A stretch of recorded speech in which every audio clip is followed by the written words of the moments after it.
I don't know which is worse. Samantha, the baby will tire eventually. Sex and the City 3 never saw the light of day, which was sad news for fans of the franchise, but potentially good news for Mr. Big. In a new chapter of James Andrew Miller's Origins podcast, the host revealed that in the script for the doomed third installment, the writers killed off Chris Noth's character John James Preston relatively early. It was this plot point that, according to Miller, made Kim Cattrall uninterested in reprising her role as Samantha Jones, as the narrative would be too focused on Big's widow Carrie Bradshaw, played by Sarah Jessica Parker. People close to Kim believe that the script didn't have a lot to offer the character of Samantha, said Miller. They point to the fact that it calls for Mr. Big to die of a heart attack in the shower relatively early on in the film, making the remainder of the movie more about how Carrie recovers from Big's death than about the relationship between the four women. During the 3-episode series titled Sex and the City 1, 2 and Out, Miller spoke to Parker, Noth and other notable names from the acclaimed HBO series about the canned film, with Noth explaining that although he didn't get to read the script, he had heard that it was superior to Michael Patrick King's previous screenplays for the first two films. The actor went on to confess that he didn't really enjoy Sex and the City 1 and 2, saying, "I really hate corny stuff, and it could be because I'm a little bit of a cynic. Like the whole thing at the end of the movie in the shoe closet. Hated it," he said, calling out the final scene from 2008's first Sex and the City film. Carrie Bradshaw, love of my life. Will you marry me? However, the former Law & Order star clarified that he would have still liked to reunite with Parker and the rest of the gang, including Kristen Davis and Cynthia Nixon, who played Charlotte York and Miranda Hobbs respectively.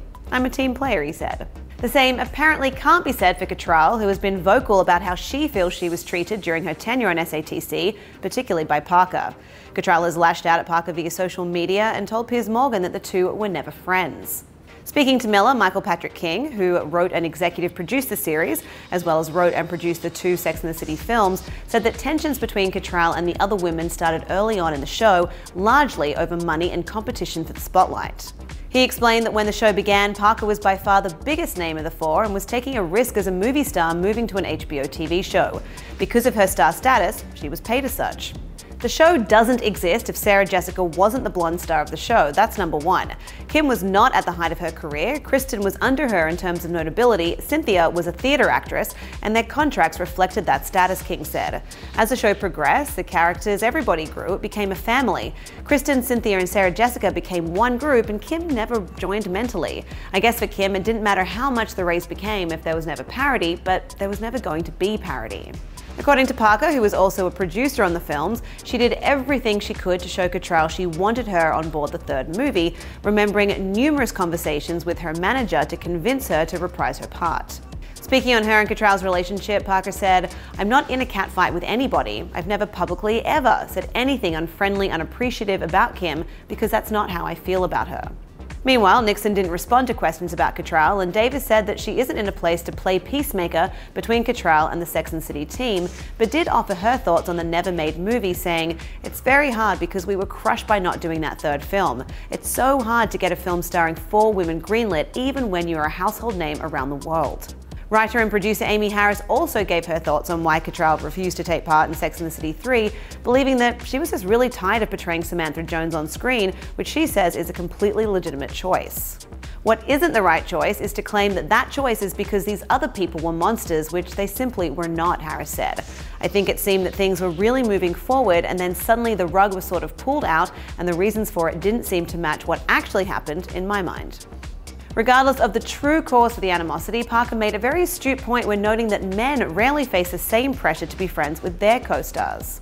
What's so curious to me is no one ever asked that of The Sopranos. No one ever said to Jimmy, "Hey, do you call what's-his-name at night and hang out and have dinner? Did you spend Christmas with him? Did you buy him a Christmas gift?" The focus on our interaction off of the set, of which there was no time, especially for me, was bizarre and sexist. It's so frustrating because it also suggests there was fighting on the set and I never had a fight with anybody on that set. Davis echoed Parker's sentiments, recalling, "We would literally work next door on the sound stages to the Sopranos guys and we would see them arguing, okay? And we would be like, does anyone ever ask them?" And despite the fact that TV reboots are a dime a dozen today, Parker confesses that she doesn't think SATC could be made today, calling it a show of its time. It's a period piece. While Parker believes that the themes of friendship and love hold true, she says, "I think all of the stuff with big and money and the lack of diversity, the lack of women of color on the show, the vision of New York as this aspirational place that is far more for people of money, that's more of our time. You couldn't do that today." Nixon, who recently ran for governor of New York, agreed with the need for diversity, but said the way wealth and social classes were depicted would also have to change. She added, "One of the great things was how much female empowerment it showed, and then it showed the flip side too. The female empowerment is really real, but I think there would be a lot more examination of ways in which women find themselves in situations they don't want to be in." To read more on this story and to listen to all 3 episodes of the Origins podcast on Sex and the City, head to THR.com. For the Hollywood Reporter News, I'm Lindsay Rodriguez.